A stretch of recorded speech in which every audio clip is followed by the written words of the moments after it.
Assalamualaikum warahmatullahi wabarakatuh and a very good morning.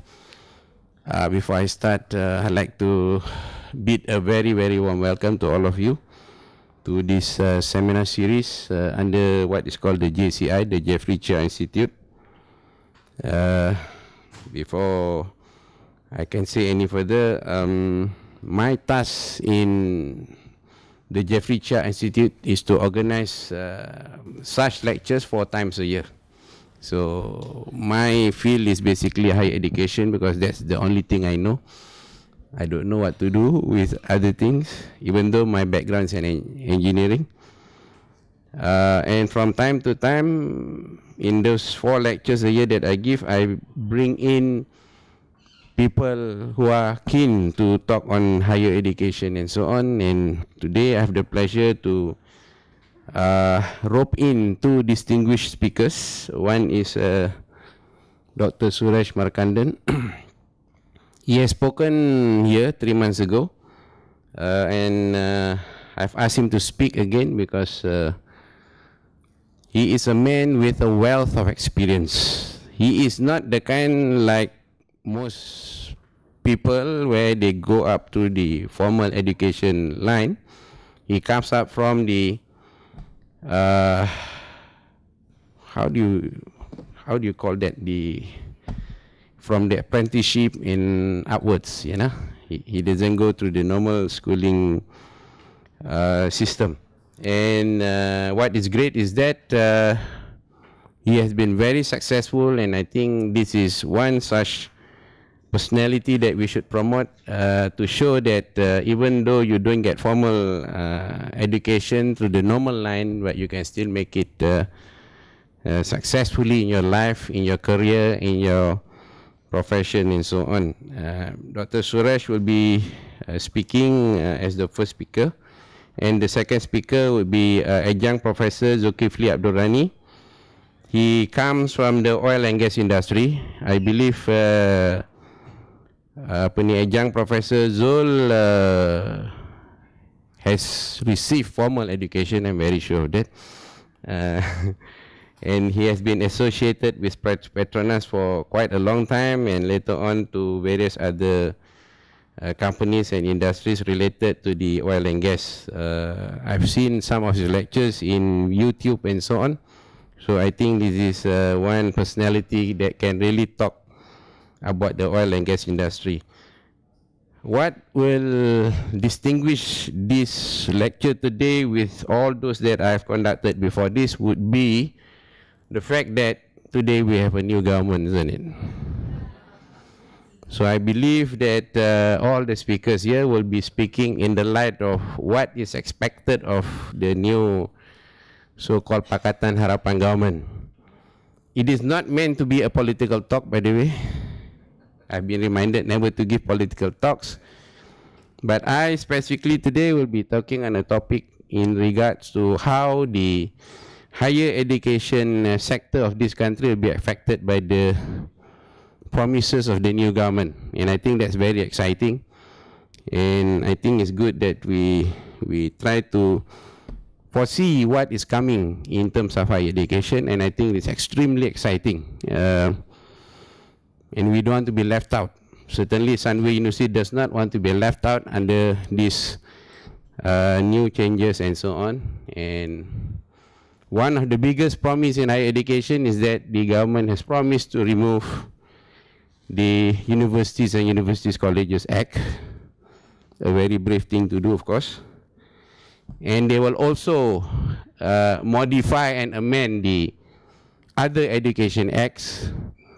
So this is exciting, it's interesting, because we want to see how this will be amended and how it will affect education in general and higher education in this country. What I'll be saying will be my opinion, but I'll be guessing a lot when I talk later on, you know. I will not go into this, but I would like to welcome the first speaker, Dr. Suresh Marcandan. He is actually an Australian entrepreneur and Australian citizen, I believe. An entrepreneur, management consultant, and development strategist. Currently living in Malaysia and has a Malaysian wife, I believe. Okay. Please don't misinterpret. He is the managing director of a high net worth investment holding company, Sugirtam Holdings Limited, which has diverse interests in real estate, hospitality, tourism, shipping, oil and gas, engineering, and so on. And I hope, sir, you tell us how you are able to do all this when you didn't get formal education. And Dr. Suresh also is the MD of PT People Power International, a Jakarta-based boutique consulting firm specializing in business strategy, change management, and leadership development. He is currently writing a book called Purpose-Driven Leadership. He holds a Doctor of Business Admin, Masters of Business Admin, Masters of Law, Professional Graduate Diploma in Marketing, and a Graduate Certificate in Education from Australia. He is an alumnus of Oxford University, Harvard Kennedy School, and the Lee Kuan Yew School, and has previously served as a lecturer at the Queensland University of Technology and the University of Tasmania. Dr. Suresh, please.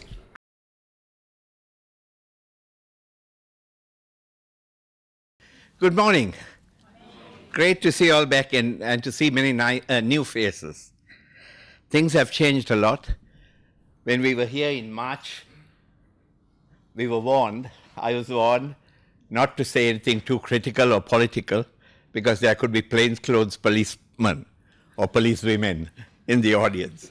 I hope things have changed to the extent that we don't have those fears anymore, and there's a greater freedom of expression. This talk today is going to be totally interactive. The whole idea is to give you the opportunity to ask us questions. I'm not, as Tan Sri Gaut mentioned, I'm not the traditional academic. Right? I'm looking at Malaysian education from an objective, independent perspective.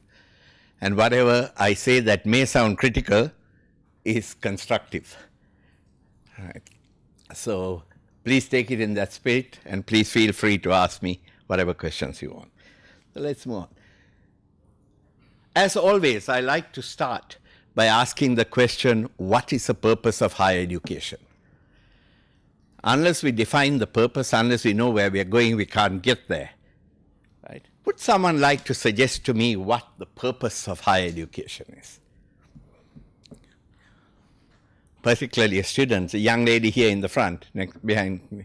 Would you like to say what you think is the core purpose of higher education? Then we look at the impact of higher education as a contributor to the competitive identity. We look at these constructs of identity and advantage and how they help the success or otherwise of a country. Then we look at the elephant in the room, the challenges. And finally, is the glass half empty or half full? What is the Pakatan Harapan promise to the people, particularly with respect to higher education?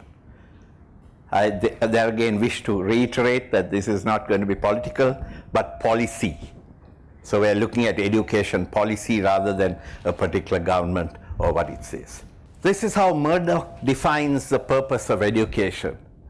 Quite often what the administrators think is the core purpose of education and what the students think are two different things. Quite often students talk about employability, visibility, recognition, etc. So out of this, the top one is to build a nation's human capital.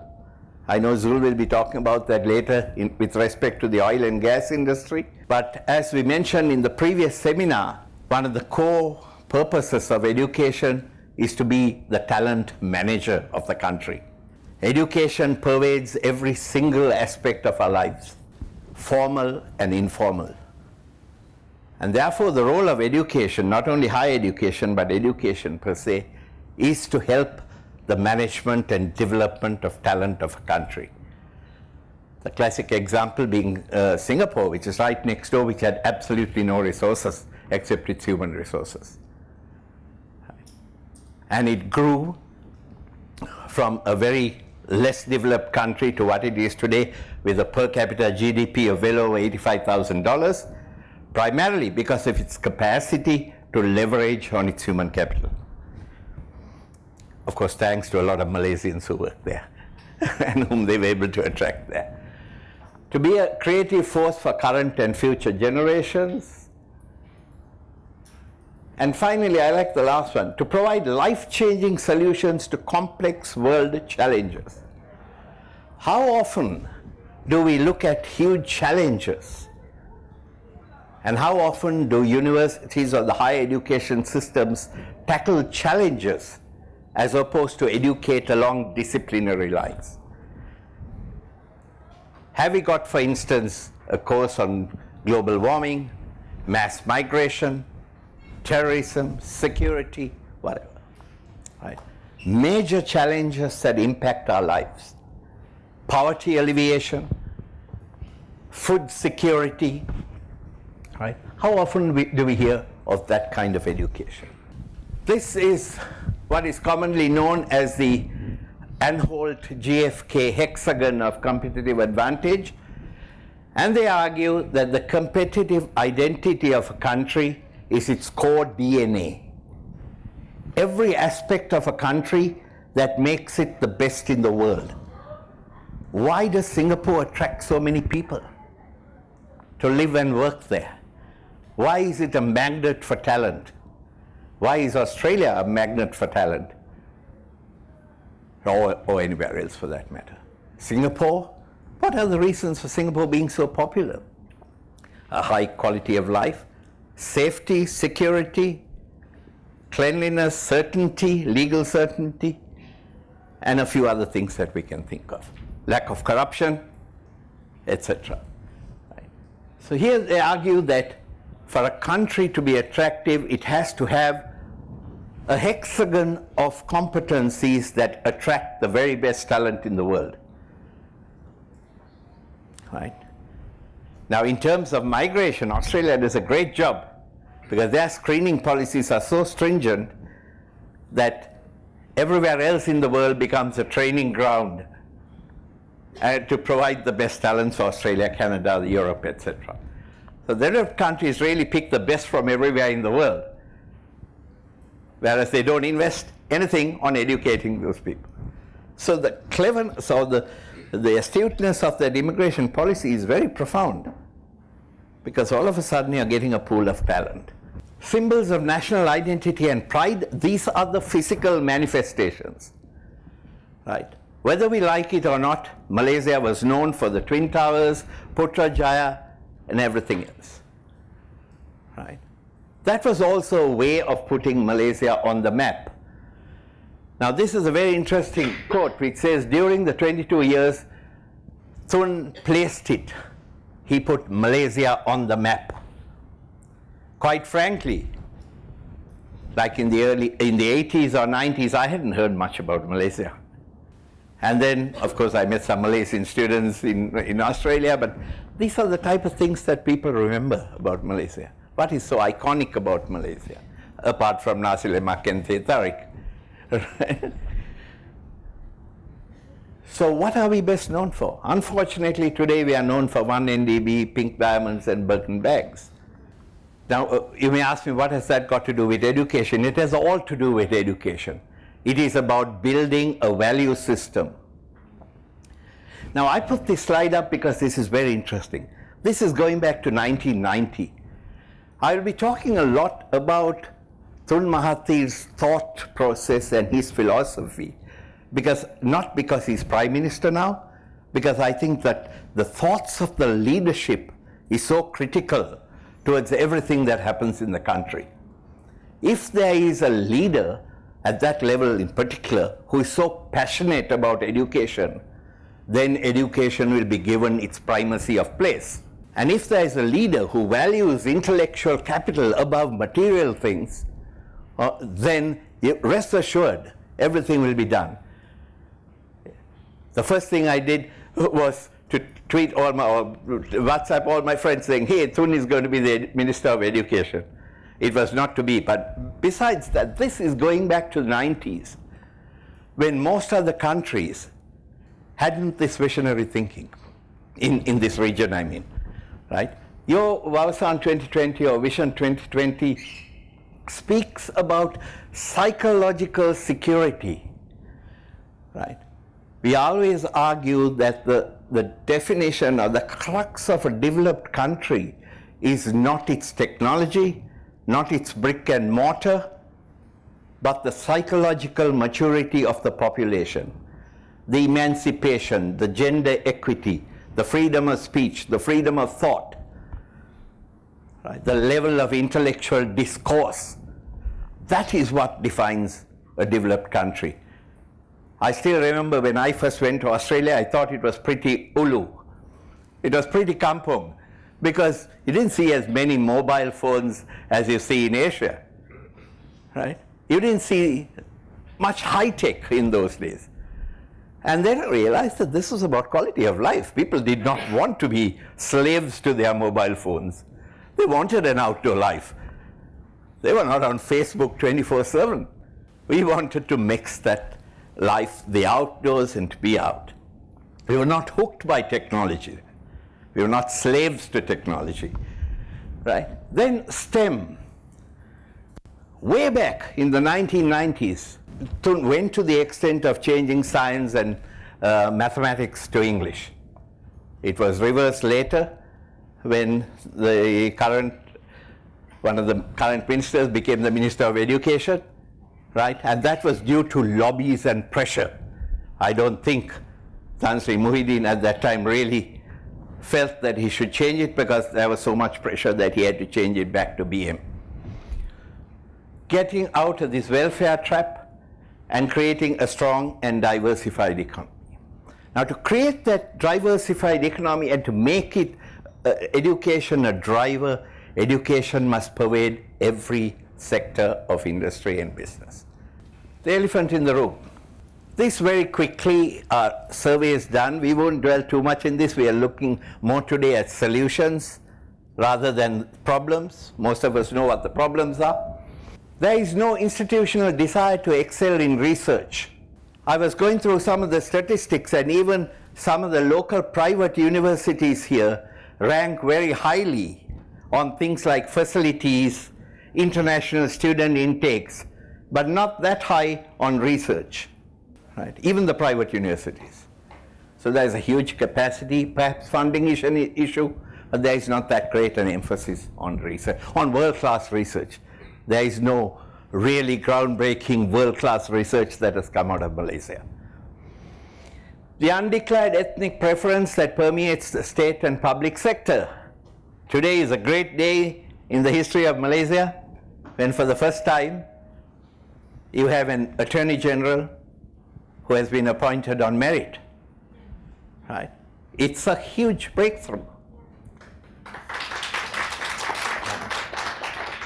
And despite the opposition, there was a resilience and a will to stick to merit.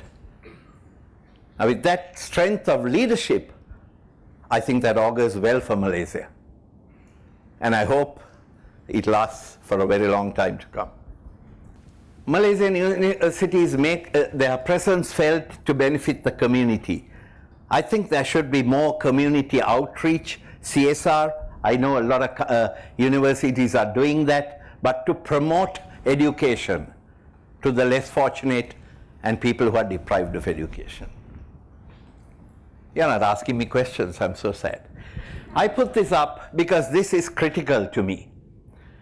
Many people I know have criticized Thun. There are not many books of Thun that I have not read, right? And I can tell you that a majority of the criticism are not well-founded. Right? A lot of people blame Thun, especially in the last 10 years when nobody ever thought that he was coming back as Prime Minister. Right? They blamed him for all the ills of this country. But when you read his writings, you find that he was not able to do many things because of the system. Things that prevented him. Singapore thrives on an apolitical, meritocratic, technocratic, focused public sector. Can we say the same thing about Malaysia? Right. Will the shedding of 17,000 politically aligned public servants help that cause? It's not going to be easy. It's like a cancer in the system, right? This government has made a great start. I hope it continues with that. Right. So the public service is critical because there again the public sector pervades every aspect of society, be it business, be in education, be in policy. Do you think it will continue into the private sectors like GLCs or kind of thing? It's already happening. I mean, in the major reshuffle. Major GLCs are under the microscope now. There was a recent story how a CEO was paid 85,000 ringgit a month, a chairman of a GLC, right? So the GLCs have to be put under the microscope. Now, there is this lot of story about privatization, right? Privatization is a double-edged sword. With a robust regulatory system, an incorrupt public service, privatization is workable. But with a corrupt public service, lack of regulation, right? Privatization is not necessarily the answer. The easiest way was to corporatize, as Singapore did. Under state control, but ran GLCs just like public companies, right? And that can be only done if everything is based on merit. Otherwise, I mean, we've heard all these recent inquiries going on in India about buying of airline licenses and flight rights and everything else, right? So money plays a big part in most of these things, unless there's... One more question, I think, while you're on this page, on these Thun's dilemma, yeah? I know that when he mentioned that he wanted to be the next education minister, I mean, not knowing about the promise in the manifesto. Yeah. And when the reporter asked him, why is it an education minister, not health minister? Yeah. And he said, because there are a lot of uneducated people in the country. Correct. Can you comment on that? To him, education is holistic. He talks not only about an academic qualification, but about character building. He talks about psychological maturity. He talks about emancipation. He talks about a level playing field and being able to compete on that level playing field. Right? He has a lot of vision and deep thinking which is ahead of his time. So yes, some people ask me, but isn't he the one who introduced NEP, an NPA or NEP for a start? Yes, he did. And his rationale, the new economic policy burden, was that at that time it had to be, there had to be a stimulus for socio-economic equalization to a certain extent. So his desire was trying to get Malay economic ownership, if you like, to 30% roughly. I think that was the rationale of the NEP, right? Unfortunately, it never happened, right? And therefore, that's probably why he says that the system has failed. And it was meant to be an infant or nursery system where for 10 years that stimulus was given as a catalyst for economic equalization. Right? And that at that time was probably very appropriate. But it outlived its expectation and its reality. This is again, it's a bit of a cluttered slide, but be that as it may, these are quotes verbatim from Thun, and therefore I had to capture it verbatim. Right? Otherwise it loses the meaning, because this is what he has said, not what I'm interpreting as he meant. Now this is very interesting about the vision school concept. And the reasoning he gives for that is because he thought that, and this is all from his books and all from the interactions I've had with him, he felt that the Chinese parents thought that their kids who are high achievers will fall back if they were mixed with Indian or Malay kids. And therefore, there was, I don't think many people know that this vision school concept was blocked, even though that was one of his favorite things. Now, a vision school is probably the best way to start integration, right?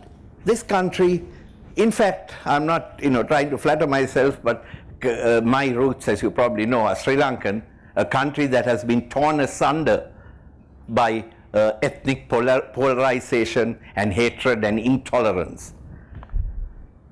So about 15 years ago, when I had a long 1-hour chat with him over breakfast, I said, Thun, I see this country going down the same track as Sri Lanka. This was after he was not Prime Minister at that time. And then he said, no, it will never happen in Malaysia. But the fact is that when racial disintegration or polarization happens, a country cannot move forward because a chain is only as strong as its weakest link. And if Malaysia is going to be maju, right, it has to pull the entire population along. And that can be done only through education. We mentioned in the previous seminar that Malaysia spends 5.4% of GDP on education. That's by far larger than many of its Asian neighbors. So what's the problem? Why is education here so expensive? Right. It's the optimization of the resources.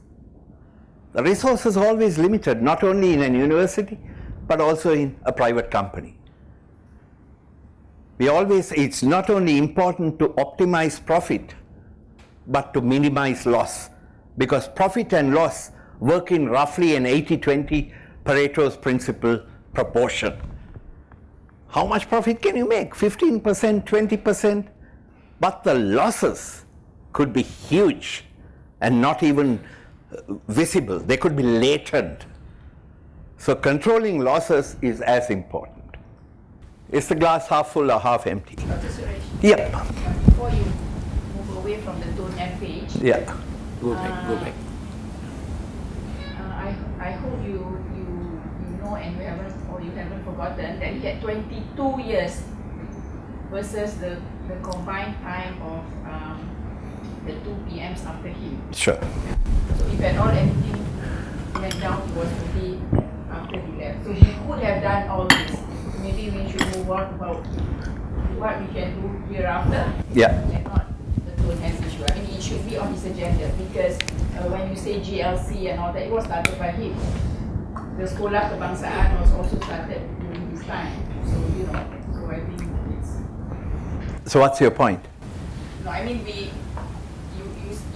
you are now bringing up these wrongs, but it was actually started by him. So I think we should just... I mentioned that. I thought, I think I did mention before that some of these may have been in his time, but unless you know your history, you can't create your future.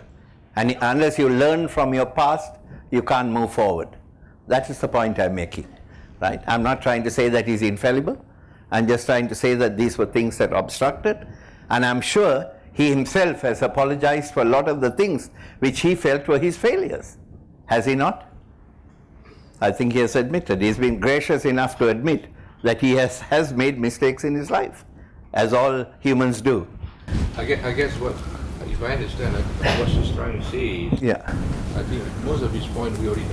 Yeah? Sure. It's good that you recap it. Yeah. But the most important thing today is in the subject of higher education, the topic that you talked today, what's the next move? Correct, we are coming to that. Can we as the whole community participate in giving input or maybe suggestion and then move forward from there? I think that's most important. Right. This is also something that he was speaking about in the 1990s. People are speaking of robotics, nanotechnology, all that now. But in the 1990s, Thun had this vision already. He says, we have little choice than to embrace the Internet of Things. To resist it or ignore it will be at our own peril. What I'm trying to say is that those things he started in his premiership were abandoned, not because they were bad policies, but because they were done by him. So there again, the point I'm trying to say is, in things like education, a policy should be a long-term policy that is apolitical. Right? It should be a bipartisan policy. In terms of education, let me just play you a little clip. How can we prepare our teenagers for the future when our education systems aren't keeping up with a fast-paced world? Ooh, I love this question. Thank you to whoever asked this. The big problem today in our world, right, is that exponential technological change is rendering so many things in terms of what our kids are learning obsolete. 45% of jobs today will not exist 10 years from now. And it's crazier. According to Singularity University, between 2016 and 22, we're going to see as much technological change in the world as the entire 100 years between 1900 and 2000. Think about that. So the idea is this: stop asking your teenager, what do you want to be when you grow up, or what do you want to study? Those are dangerous questions. They are wrong questions. They get a teenager stuck on an idea of their future for a world that will no longer exist. When you ask that to a kid, they're going to say, well, I want to be a lawyer. Maybe I'm thinking about becoming a doctor. Maybe I want to be an engineer. Maybe I want to go into marketing. All of these careers, all of these jobs are changing because of robotics, because of artificial intelligence, because of advanced algorithms and emerging new technologies. These are changing at a rapid pace. Pindananda said 10 years from now, you will not want a doctor operating on you. You're going to be operated on by robots. But it's not just technological change. It's also that so many jobs today are utter bullshit. They do not produce anything that's actually valuable or progressing the human race. They are jobs in large multinational food companies where your entire career is about thinking up ways to come up with fancier names for sugar so you can put garbage into people's bodies, or to come up with ways to brand high fructose corn syrup as happiness in a red can. And America's MBA graduates take these jobs, seduced by the high salaries and the perks of these companies, and then forget that they are spending the rest of their lives putting out what is essentially a crap-tastic product to the human race. You do not want that happening to your teenager. So here's what you do want to ask your kid. Ask them, not what do you want to be when you grow up, but how do you want to contribute to the world when you grow up? That question changes everything. When you ask a kid, how do you want to contribute to the world? You're not putting them down a narrow path. You're having them open up their mind to a whole field of possibilities and to a life that's about meaning and contribution. They're less likely to be seduced into a bullshit job selling more crap that we don't need. Now, I asked this question to my son, Hayden, when he was 7 years old. Back then in our city, there was an air pollution problem. And Hayden said, well, I want to contribute to clean air. And immediately this opens up a field of possibilities. I asked him, well, how would you like to do that? And he came up with ideas such as, well, I could go work for Tesla and work for an electric vehicle company. I could open up a car dealership selling electronic cars. I could become an engineer and work on clean air technology. All of these possibilities open up that no, it's not about becoming an electric car dealer or becoming an engineer. It's about solving the problem of clean air. When you ask these questions to your teenager, not the question of what do you want to be when you grow up, but how do you want to contribute to humanity? You help them get on the right path. You help them emerge into a life, into a career that's actually giving back to the human species. And those are the careers that give us the greatest amount of fulfillment. These are the people we need in the world today. So remember, you want to prepare your kids for the future? Ask them this one question. How are you planning on contributing to the human race? Isn't that really the purpose of higher education? Shouldn't we be tailoring our higher education programs with that question in mind? There are so many challenges in Malaysia which we can tackle that way. Here again, what I want to say is the vision of the leader is so critical for policy. Why, as we discussed before, why did Tun Mahathir want to take up the education portfolio? Why? Why couldn't he have taken over? He couldn't take over finance, that's for sure, because it was a conflict, but anything else. Media, he could have taken over media, multimedia.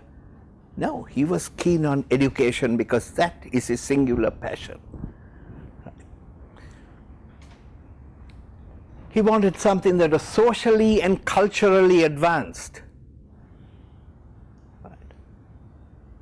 That meant the beauty of Malaysia in terms of its strength in diversity.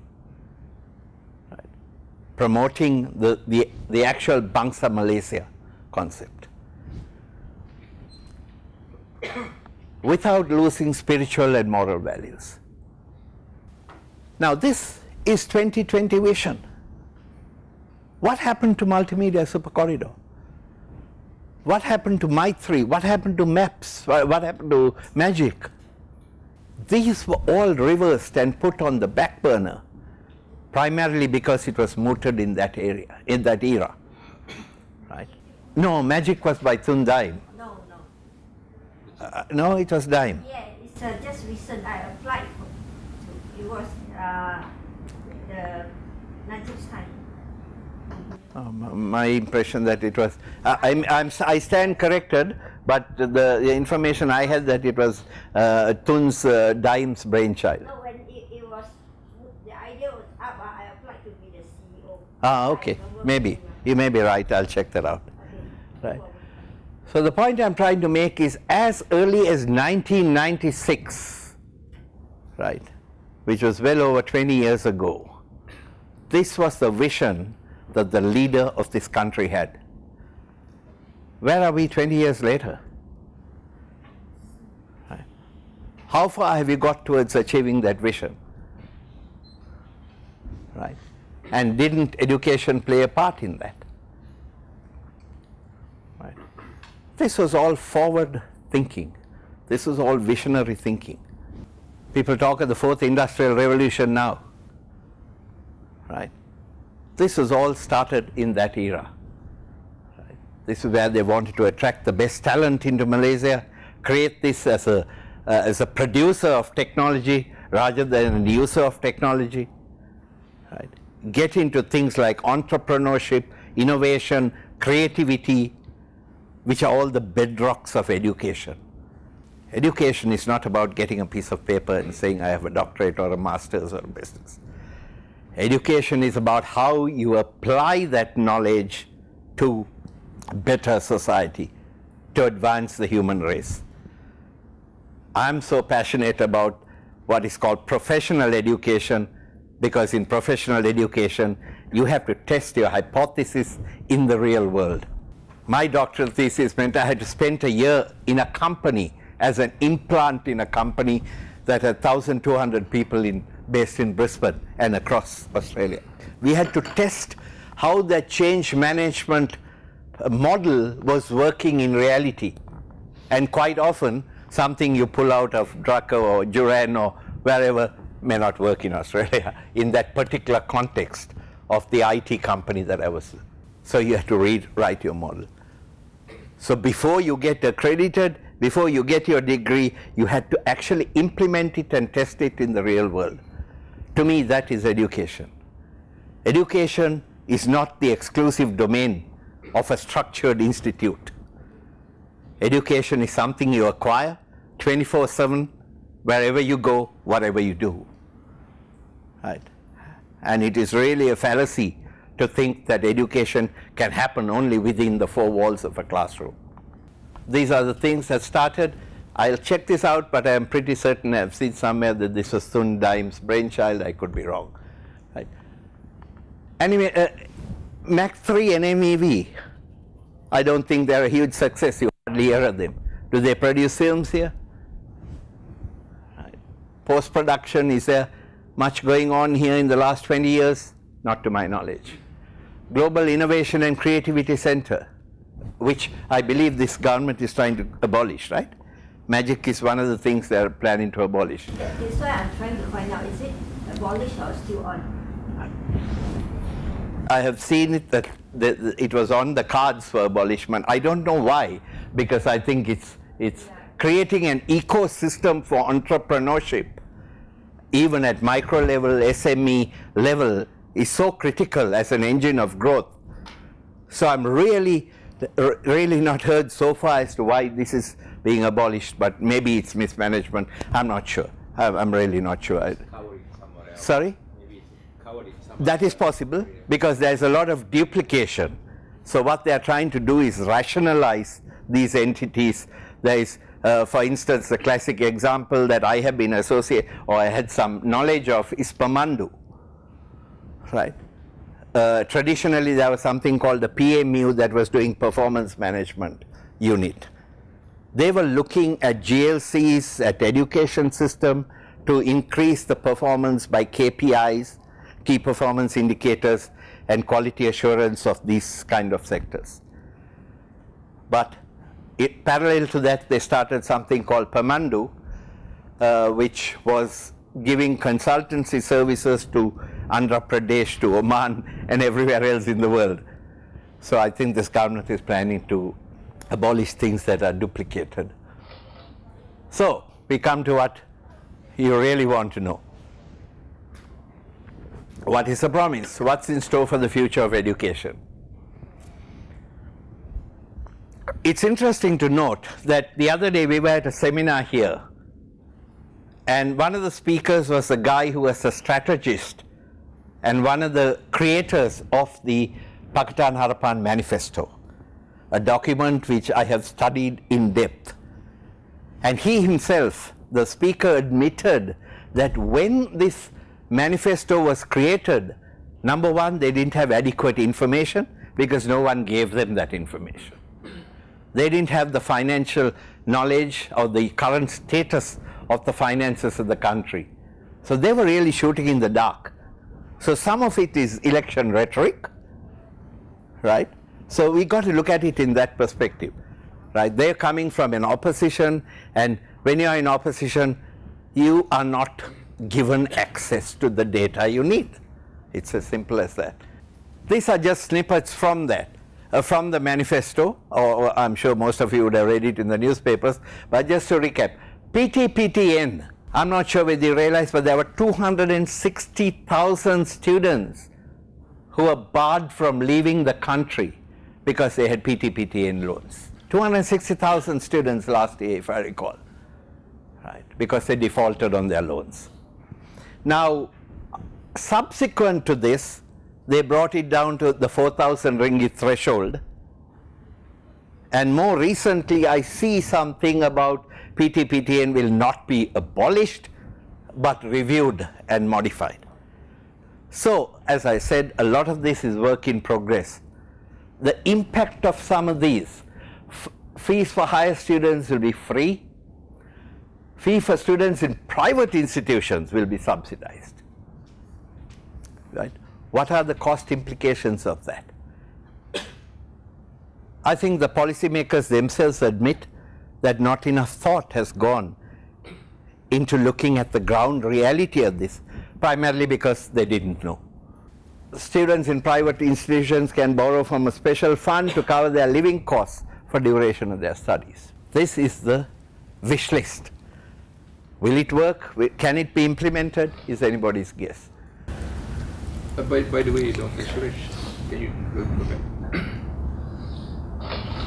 This free education for all, I think, in my view, it is not new. Yeah, I mean, every politician has been talking about it. Mm-hmm. This is one of their carrots, if you like. Yeah, but again, in a nutshell, if you really want to make it happen, if the government really want to make it happen, free for all, I mean, education, right?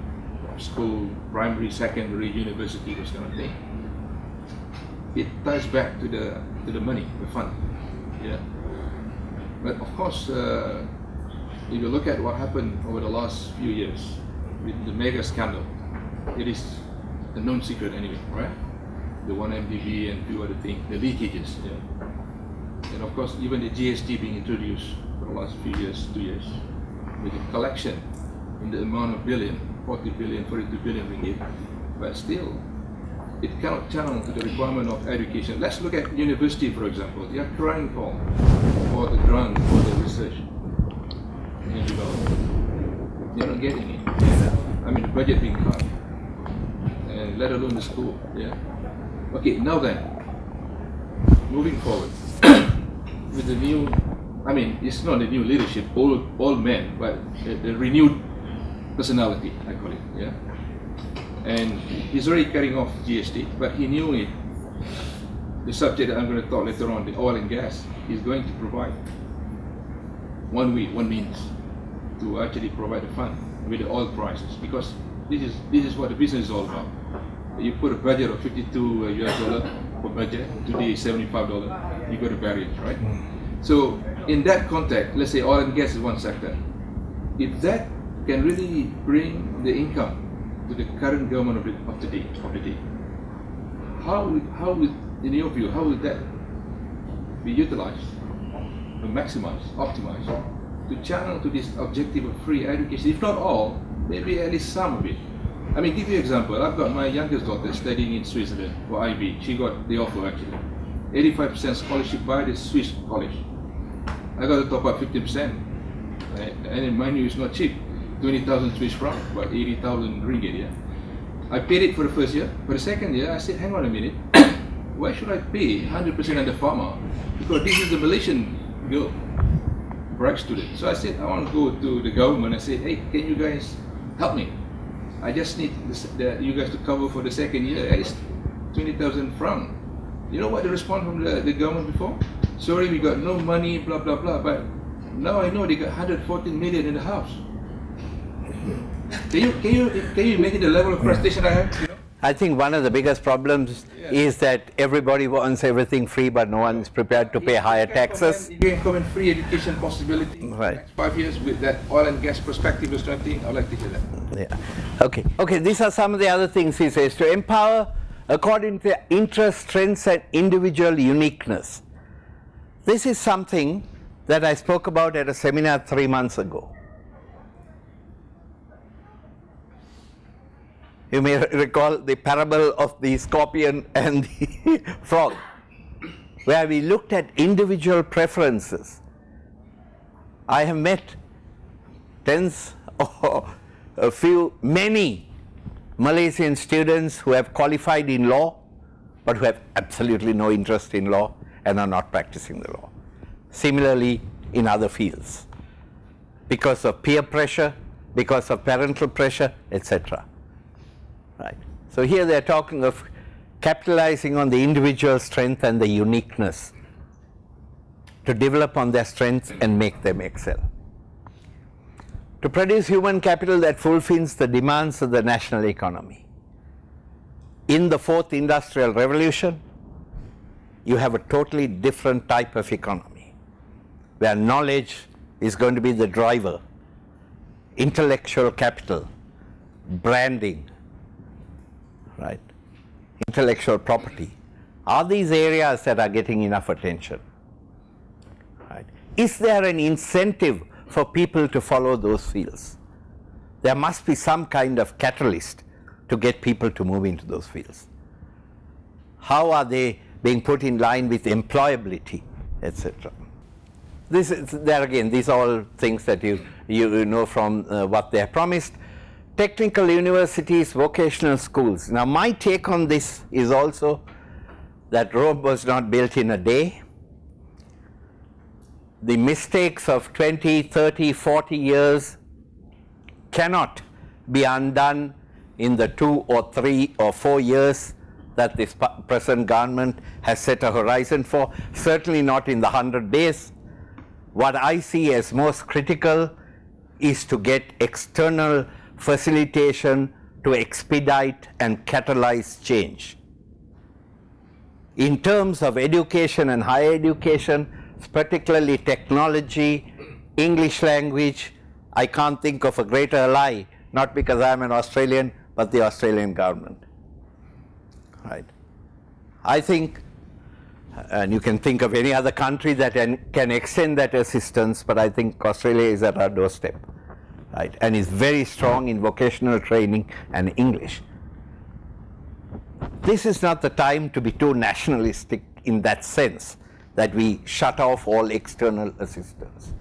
If you don't have the talent locally, as Lee Kuan Yew said many years ago, we just don't have enough Singaporeans to build this country to what we want it to be.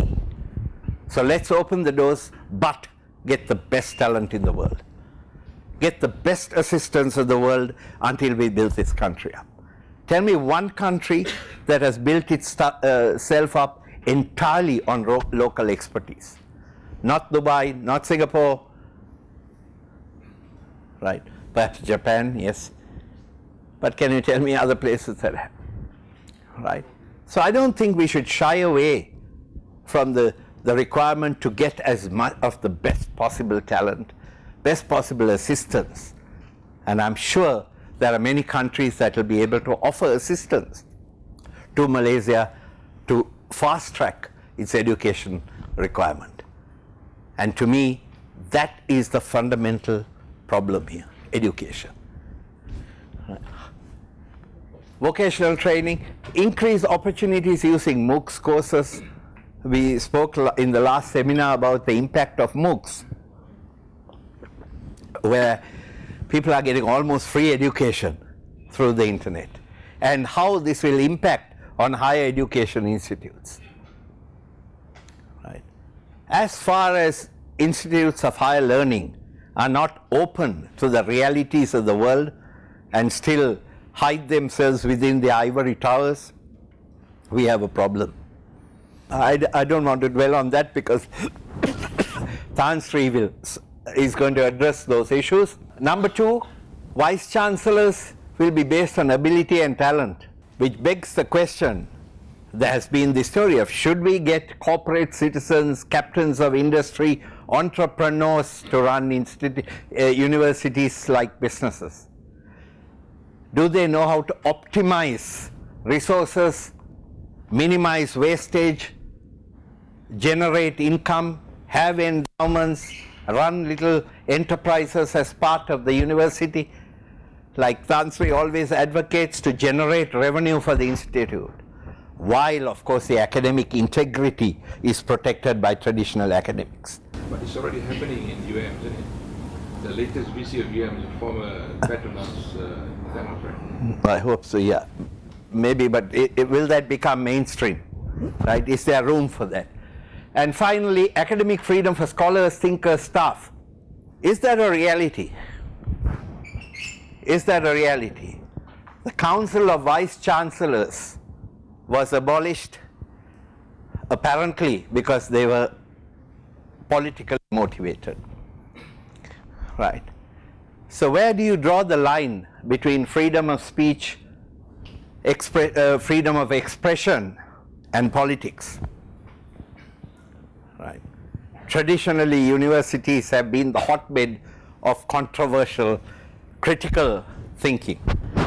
Right. Can you really separate those? I think Tan Sri will probably be at a better position to explain about this Council of Professors.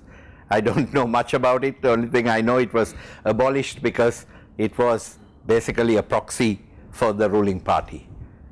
To me, in summary, I think whatever the government is planning is only the tip of the iceberg. They're trying to tackle the symptoms and not the core problems. To me, if Malaysia is to progress and its education is to be world class, number one, the reintroduction of English is critical. English, whether you like it or not, is a lingua franca. There is no way that you can compete. I lived in Indonesia for 8 years, and I've met some of the most brilliant people in Asia in Indonesia. Their only handicap, the only thing that's holding them back, is their lack of conversancy, proficiency, and confidence in the English language. Why are people from the Indian subcontinent or the Philippines all over the world? Why is Silicon Valley full of Indians, for instance, or Filipinos? Right? Perhaps one of the key factors is English, and their ability to leverage on this huge body of knowledge worldwide, and to build on that knowledge of a body of knowledge primarily because of their confidence in English. That is a fact. I think this is something that's close to Tun Mahathir's heart, and I hope he just goes ahead with that reform because until that happens, the whole education system is not going to work. Establish meritocracy as the foundation for all aspects of life. If you are going to continue to appoint people on the basis of race or religion or political affiliation or alliance or neighbors or family or children, then you are not creating the level playing field where people strive for excellence. There is no incentive, no impetus to strive for excellence. Develop an apolitical public service. Right. The public servants are meant to be loyal to the government of the day. In the past 5 years, I had some really disgusting experience with the public sector here, and the level of political affiliation, corruption has been sickening. I've had direct first-hand experience with the judiciary, with the police, with the public service, because I had an accident and I had to go through these processes, and I saw for myself how corrupt the whole system was. Right. So that has to be cleaned. Hopefully, with the shedding of 17,000 people, that would be the real impetus for change and transformation in the public sector. Create a culture of reading by making materials and education cheap, affordable, or free. In general, I mean, I have this problem at home. I'm trying to create a culture of reading, and the only thing the kids read is what's on their Facebook. Nothing else. Gone are the days when you read books. Gone are the days when we had, yes, everything is online now, yes, granted, but read something sensible. Right. Many developed countries have this as a culture, the culture of reading. Right. I think somewhere down the line we have lost that. Right. And we can encourage that by making these things accessible and free. Not necessarily in the academic discipline you are studying, but of a broader world view. There's a lovely German word called Weltanschauung.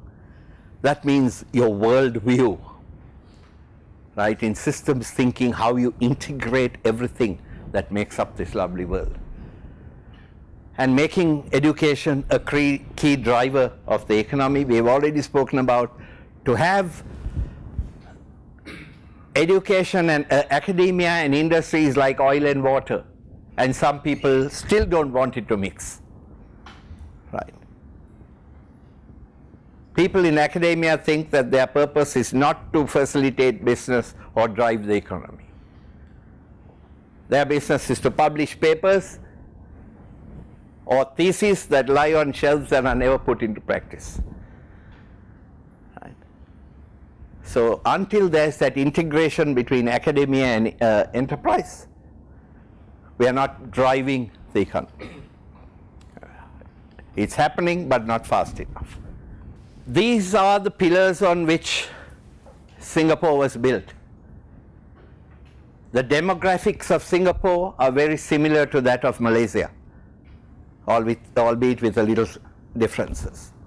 And I think unless these 5 pillars are implemented, Malaysia has no chance of getting into the next generation or the new age. And I really and sincerely hope that this government has the will, the strength of leadership, and the resolve to implement these things. It's not going to be easy, as we saw from the case of the Attorney General and other appointments that will follow, and the kind of institutional reforms that are envisaged by this government.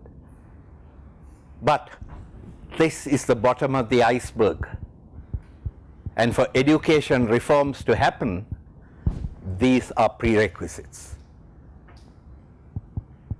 Right.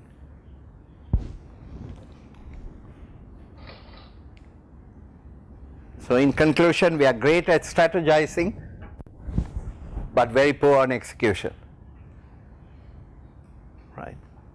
And a chain is only as strong as its weakest link. So if the nation has to progress as a whole, we need to make sure that no one's left behind. So on that note, I'll leave here and I'm open to questions. Thank you. I'm listening to Dr. Suresh. I get more worried actually. He has raised many issues for all of us to think in terms of creating human capital in this country, especially in bringing up the quality of education and so on. I think he has put up many issues for us to think. I don't think he has really put solutions there. Of course, he has left it to all of us to think and discuss. And he's making my job very difficult because at the end I have to address some of these issues. But it is okay. Now, we have time for 2 questions. So, anybody wants to ask any pressing... So, Bernadette Harapan from the Australian High Commission. I actually want to sort of challenge you, Suresh, about the last slide. I think one thing that was missing from the Singapore slide that Malaysia has already is the ability to democratise, and as we saw, successfully executed democratisation and the choice of the people, which was, very impressive. And I think the authoritarian in Singapore holds them back, because in the new economy, in the new world of change, creativity is really important. I think Malaysians actually have that in spades. So it's not a real question. It's I think there are huge strengths that Malaysia has, and strengths that you can build on in this new paradigm. I think it looks very positive for Malaysia, would be my view. So sorry Bernadette, just to go back on that. So what you're trying to say is that this creativity that is latent has to be leveraged, surfaced? And I think education, I think education is the key to unlocking that and allowing that expression. So what you need is freedom in your institutions. You need universities to function as creative, open, free environments where the questions of what we want to do with our future and what we want to be, not what do we want to achieve, are open, and people can actually explore that through research and creativity and the cutting edge of thinking. That's what universities should do. And then a very broad base of education where everyone has access to quality education is what's important. I think are the things that you need to strive for. If I can flip that around to you, in terms of employability, it is more the technological side, in terms of IT, fourth industrial revolution, etc. Right? Whereas the arts and social sciences are less popular, right? Yet are critical. So questions the kids will ask is, do I need to study something that I get a job? Or do I want to study something that I passionately love, but I can't use in life? That's a tough one. In my previous seminar, I posed a question that if the intellectual quotient and spiritual quotient are the determinants of success, as Goldberg and everybody else argues these days, what are we doing wasting our time in an education institute getting qualifications? Wouldn't it be better if we spent our money, time and energy in networking, building up our social skills and leveraging on those strengths that give us employability and success?